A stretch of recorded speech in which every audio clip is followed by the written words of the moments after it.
Tony, thank you. New Bedford Mayor John Mitchell delivered his annual State of the City address this afternoon in front of hundreds of people. The mayor used the speech to highlight initiatives both old and new. But will he be running for re-election? Anita Buffoni was there and joins us now live in studio with the highlights. Anita? Well, Mike, Mayor John Mitchell says New Bedford is progressing forward in 2023 with long-term projects like offshore wind, but he's taking on new initiatives that include beautifying the city. New Bedford Mayor John Mitchell says the state of the city is progressing forward. I have no doubt that in the long history of our city, 2023 will come to be seen as a year marked by the fulfillment of long-standing goals, big goals, whose positive consequences will matter for a long time to come. In front of a packed gymnasium at New Bedford High School, Mitchell outlined long-term projects that are nearing completion this year. That includes offshore wind projects that are coming to fruition, the South Coast Rail project that will soon bring travelers to Boston from New Bedford, and developments to the State Pier. New initiatives Mitchell is tackling in 2023 includes hiring more police officers in an effort to ramp up patrols in troubled areas. A $5,000 sign-on bonus will be offered to recruits. The appearance of New Bedford is also top of mind for Mitchell. He announced the city is working to launch a 311 app that will go live next year, allowing residents to alert the city for things like graffiti and potholes. I believe that 311 systems shouldn't just be for big cities. Ours will enable our residents to work in tandem with the city government to sustain an appearance that our residents deserve. Now, when asked today if he will run for re-election this fall, Mitchell wouldn't confirm either way, but he did tell us earlier this year that he's torn and hasn't yet decided. I'm Anita Buffoni, 12 News.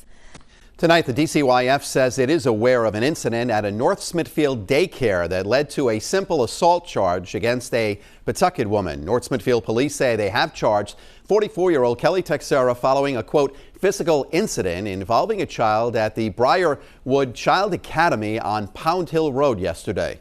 Parents tell 12 News Texera is the center's director. Police aren't saying much else, and the daycare center has declined to comment. 12 News in New Bedford, where Mayor John Mitchell says big projects are planned for the city. That was one thing he touched on during his State of the City address this afternoon. 12 News reporter Anita Buffoni tells us what else the mayor had to say. Anita? Well, Kim, the state of New Bedford is progressing forward. That's the overarching message from Mayor John Mitchell in his annual State of the City address. In a packed gymnasium at New Bedford High School, Mayor John Mitchell described 2023 as a year filled with progression. Here's what defines New Bedford in 2023. A palpable sense that New Bedford is pointed in the right direction and solidly progressing. The mayor outlined long-standing goals he has been working on, including offshore wind projects, the South Coast Rail, reassuring residents rail service between New Bedford and Boston will resume, and developments to the State Pier in the near future.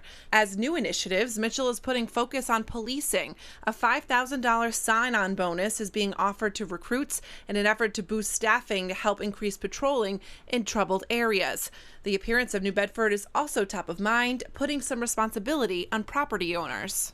City government, after all, isn't a maid service. We're not going to mow your lawn or trim your hedges. And it isn't too much to expect residents and businesses to keep up their own properties. A 311 system is in the works that will let residents alert the city for things like potholes and graffiti. It's expected to go live next year.